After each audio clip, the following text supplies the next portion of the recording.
ഞാനും ഇതുപോലെ ആദ്യം ഒരു തവണ OET എഴുതി കഴിഞ്ഞിട്ട് റീഡിങ്ങിനായിരുന്നു ഏറ്റവും കുറവ് സ്കോർ. അതുകൊണ്ട് OET ഇനി പഠിക്കണ്ട എന്ന് വിചാരിച്ചിട്ട് എങ്ങനെ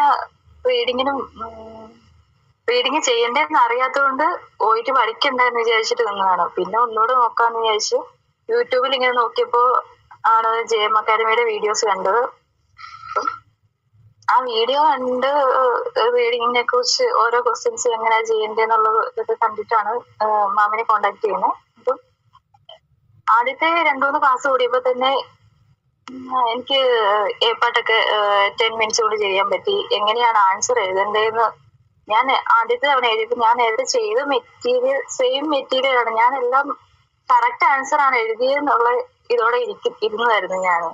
പക്ഷെ ഈ മാമിന്റെ ക്ലാസ് കൂടിയപ്പോഴാണ് പകുതി ആൻസേഴ്സും അങ്ങനെ അല്ലായിരുന്നു എഴുതണ്ടേ, ഇങ്ങനെയാണ് ഏപ്പാട്ട് അറ്റൻഡ് ചെയ്യണ്ടേന്നൊക്കെ എനിക്ക് മനസ്സിലായത്. പിന്നെ BM CM എനിക്ക് ചെയ്യാനേ ഇൻട്രസ്റ്റ് ഇല്ലായിരുന്നു. പിന്നെ ക്ലാസ് കൂടി കഴിഞ്ഞപ്പോഴാണ് CPAT ഓരോ ക്വസ്റ്റ്യൻസ് എങ്ങനെയാണ് അപ്രോച്ച് ചെയ്യണ്ടേ എന്നൊക്കെ മനസ്സിലായത്.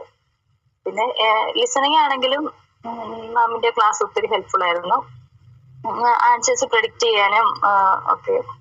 പിന്നെ writing and speaking individual tutors ഭയങ്കര കോപ്പറേറ്റീവ് ആയിരുന്നു.